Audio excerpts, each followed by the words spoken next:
La hoja del olivo es el espejo del estado nutricional de la planta. En este reportaje les vamos a hablar de la importancia del análisis foliar en este cultivo y de las ventajas que ofrece a los agricultores que deciden hacerlo. En el cultivo del olivo, el análisis foliar es uno de los ejes sobre los que se apoya un buen plan de abonado. Yo a mis alumnos, y cuando doy conferencias a los agricultores, siempre digo que hay que apoyarse en tres patas para poder hacer una buena fertilización. La primera sería conocer bien el suelo, es decir, tener un buen análisis de suelos y conocer el funcionamiento del suelo, que no vale solo con el análisis. En segundo lugar, un análisis foliar. Análisis foliar es un poco un diagnóstico de cómo está la planta. Y la tercera sería una buena evaluación de las extracciones. Es decir, podríamos decir que la cantidad de elementos, nutrientes que hay en el suelo, podríamos decir que es como lo que hay en una cuenta corriente, ¿no?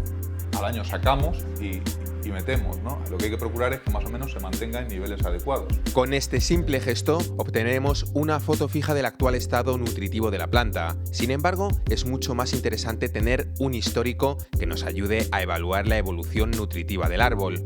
Pero, ¿cuándo y cómo tomar la muestra? Normalmente el análisis foliar se suele coger desde mediados a finales de julio, que es una época en la que el olivo, podríamos decir, se estabiliza en cuanto a contenido de nutrientes. Antes está muy oscilante, sobre todo el nitrógeno, que es un elemento clave, y lo comparamos con años anteriores de cómo está el olivo en esa misma fecha.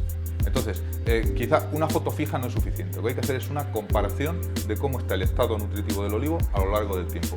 A la hora de tomar las muestras, el olivo no es homogéneo, es decir, hay que tomar de las distintas orientaciones, podríamos decir, poniendo orientación norte, sur, este, oeste, de las 4 orientaciones que podríamos tomar del olivo. Siempre se recomienda que se tomen hojas a la altura de los ojos de la persona que vaya muestreando. También se tienen que tomar de la parte interior y de la parte exterior, porque normalmente en la parte interior la concentración de nutrientes es menor, aunque parece increíble, que en la parte exterior del olivo. La información que obtenemos con estos análisis nos muestran los principales nutrientes que interactúan en nuestros olivares. Hay un error muy grande en cuanto a lo que son los análisis foliares, que muchas veces intentan buscar carencias en elementos como por ejemplo puede ser el hierro, y sin embargo el hierro no es indicativo en la hoja de que exista una carencia de ese elemento.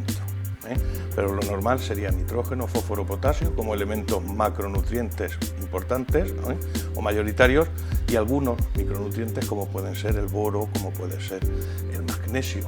Lo primero que hace cuando llegamos con la hoja al laboratorio es lavarla para evitar el hecho de que contaminaciones, por ejemplo, de tratamientos, como por ejemplo un tratamiento típico que es con cobre, estén impregnados en la superficie de la hoja y den resultados que no sean válidos. Se lava esa hoja y automáticamente se pasa en la estufa a secarla. Lo dejamos aproximadamente 4 o 5 días, unos 60 grados centígrados como máximo, y a continuación lo que hace es se tritura la muestra y se calcula el porcentaje de humedad. Nosotros tenemos que expresar los resultados en valor a la muestra seca, y a partir de ahí que hemos triturado ya la muestra, empezamos a hacer los distintos ataques para calcular el contenido en nitrógeno, el contenido en fósforo, el contenido en potasio y en distintos elementos químicos. Y es que teniendo en cuenta que uno de los principales inputs en el olivar son los fertilizantes, el análisis foliar nos puede ayudar a ahorrar dinero o a mejorar los resultados económicos de nuestra explotación.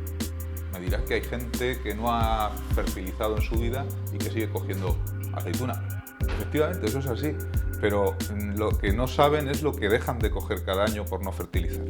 Entonces, hacer una fertilización correcta es muy importante en cualquier cultivo, pero en el caso del olivar más, porque podemos ahorrar mucho dinero, porque lo mismo que hemos hablado del caso anterior, hablamos del caso del que fertiliza todos los años con una misma cantidad sin plantearse si está echando elementos en exceso, que probablemente suceda en la mayor parte de los casos. Y luego otra cosa que también es curiosa, y es que hay elementos químicos, como por ejemplo el potasio, que muchas veces se encuentran en exceso en el suelo, y que la planta, un exceso de potasio no va a repercutir en ningún beneficio. Es decir, lo que se produce es lo denominado consumo de lujo, donde la planta empieza a absorber un elemento químico y no por eso va a obtener más producción ni mejor calidad. Algo que no solo afecta positivamente al bolsillo, sino también al medio ambiente.